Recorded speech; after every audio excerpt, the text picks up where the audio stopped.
بسم اللہ الرحمن الرحیم، میں ہوں محمد طارق عباس ایجوکیشنل انسٹیٹیوٹ چینل کے ساتھ۔ آج ہم پڑھ رہے ہیں فزکس کا جو نیکسٹ ٹاپک ہے جس کا نام ہے میجر سورسز آف انرجی کے بڑے ذرائع۔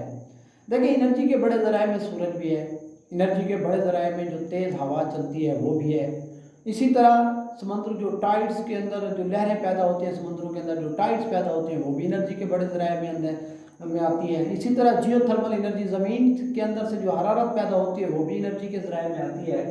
ویسے انرجی کے ذرائع دیکھیں تو دو طرح کے ہیں۔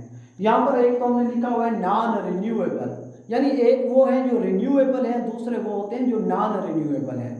رینیویبل وہ ہوتے ہیں جو بار بار پیدا ہو سکتے ہیں، جو بار بار پیدا کیے جا سکتے ہیں، جن کے ختم ہونے کے کوئی چانسز نہیں ہیں۔ جیسے سورج ہو گیا، اس کی روشنی تو ختم نہیں ہو رہی، جو ہوا چلتی ہے وہ بھی ختم نہیں ہو رہی، جو ٹائڈس پیدا ہوتی ہیں وہ بھی ختم نہیں ہو رہی، جو زمین کی انرجی ہے وہ بھی ختم نہیں ہو رہی۔ لیکن کچھ ہیں جو نان رینیویبل ہیں، جو ایک بار اگر ختم ہو جائیں تو پھر ان کو پیدا نہیں کیا جا سکتا، اور ان کا خاتمہ شدید بحران پیدا کر سکتا ہے اس دنیا کے اندر۔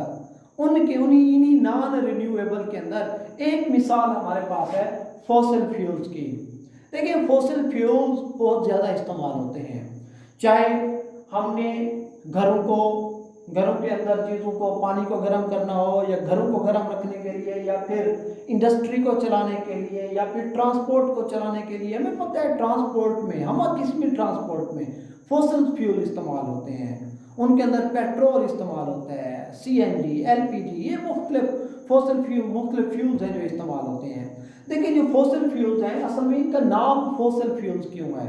فوسل ہم کہتے ہیں کوئی بھی باقیات کو، جانداروں کی باقیات کو، یعنی کہ فوسل فیول یعنی وہ فیول جو جانداروں کی باقیات سے بنے۔ آپ نے پڑھا ہوگا مڈل کے اندر کہ جب پودے زمین کے اندر، جب پودے گر جاتے ہیں اور ان کے اوپر زمین کی لیئر یا مٹی کی لیئر چڑھ جاتی ہے، تو ہزاروں سال گزرنے کے بعد اور بیکٹیریا کے انفیکشن اور زمین کی حرارت کے باعث یہ جو فوسلز ہوتے ہیں وہ زمین کے اندر گلنا سڑنا شروع ہو جاتے ہیں۔ جب بہت زیادہ ٹمپریچر ان پر پڑتا ہے اور وہ گلنا سڑنا شروع ہو جاتے ہیں، تو ہزاروں سالوں کے بعد، لاکھوں سالوں کے بعد وہ فوسلز کنورٹ ہو جاتی ہیں فیول کے اندر۔ پھر اس فیول کو نکالا جاتا ہے اور ان کو استعمال کیا جاتا ہے، یوٹیلائز کیا جاتا ہے۔ تو اسی طرح یہ کمپاؤنڈ جو فوسل فیولز کے ہیں، یہ ہائیڈرو کاربن پر مشتمل ہیں۔ ہائیڈرو کاربن میں کاربن اور ہائیڈروجن لازم و ملزوم ہے، ساتھ میں سلفر یا آکسیجن، اس طرح کے کمپاؤنڈ بھی پائے جاتے ہیں۔ اب جب یہ فوسل فیول کو جلایا جاتا ہے، جب ٹرانسپورٹ یا انڈسٹری یا کارخانے یا صنعت، اس کے اندر اس فوسل فیول کو جلایا جاتا ہے، تو ان سے ایک تو اسموک نکلتا ہے، دھواں نکلتا ہے، لیکن ان کے اندر کیا ہوتے ہیں؟ کاربن ہوتا ہے، ہائیڈرو کاربن ہوتا ہے، ہائیڈروجن ہوتا ہے۔ اب یہ کاربن جب ہوا کے ساتھ شامل ہوتا ہے، ہوا کے اندر آکسیجن ہے، کاربن جب آکسیجن کے ساتھ ملتا ہے تو کاربن ڈائی آکسائڈ بنا دیتا ہے، اور ہائیڈروجن جب آکسیجن کے ساتھ ملتا ہے تو ہائیڈروجن آکسائڈ یا پانی، واٹر بنا دیتے ہیں۔ تو اس طرح ہمارے پاس جب دیکھتے ہیں کاربن اور آکسیجن مل کے کاربن ڈائی آکسائڈ بھی بناتے ہیں، اور ہیٹ بھی خارج ہوتی ہے، کیونکہ جب بھی فوسل فیول کو جلایا جاتا ہے تو اس سے حرارت پیدا ہوتی ہے۔ یا اگر وہ ہائیڈرو کاربن ہوگا، اس کو آکسیجن کے ساتھ ملائیں گے تو اس میں کاربن ڈائی آکسائڈ بھی بنے گی، پانی بھی بنے گا، اور ساتھ میں حرارت بھی خارج ہوگی۔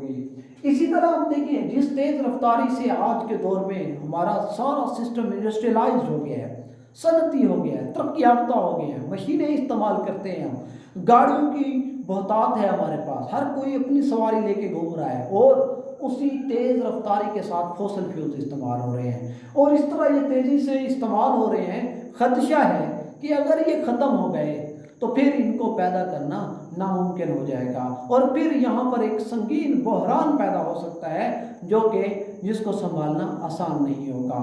لیکن اس کے ساتھ ہی جہاں یہ تیزی کے ساتھ استعمال ہو رہے ہیں، وہیں اس کے نقصانات بھی ہیں، کیونکہ یہ جو فوسل فیولز ہیں یہ دھواں جو ہے نا ہوا کے اندر خارج کرتے ہیں، یہ زہریلی گیسز خارج کرتے ہیں، یہ مختلف کمپاؤنڈز، کیمیکلز، ہیوی میٹلز خارج کرتے ہیں، جو کہ ہمارے لیے پرابلمز کا باعث بنتے ہیں۔ ان میں ہمارے پاس ویسٹ پروڈکٹ ہیں، ان کے اندر بہت سی ہمارے پاس ہارمفل جو نقصان دہ گیسز ہیں، وہ ہمیں سر درد پیدا کرتی ہے، ہمارے مینٹل پرابلم، ذہنی پرابلمز، غنودگی اور سانس کی بیماری، اس کے علاوہ ہمارے پاس جو ہے نا الرجک ریئیکشنز پیدا ہوتے ہیں، کینسر تک پیدا ہو سکتے ہیں، اور بھی بے شمار بیماریاں ہیں، گلے کی خرابیاں ہیں، ہمارے گلے، ناک اور ہمارے سانس کے پرابلمز ہیں، سٹومک کے پرابلمز ہیں، اور بھی بے شمار پرابلم جو ہیں وہ اس سے ہو سکتے ہیں۔ یہ ہمارا تھا ٹاپک فوسل فیول کا جو نان رینیویبل کی مثال تھی۔ انشاءاللہ پھر نیکسٹ ٹاپک کے ساتھ حاضر ہوں گے۔ السلام علیکم۔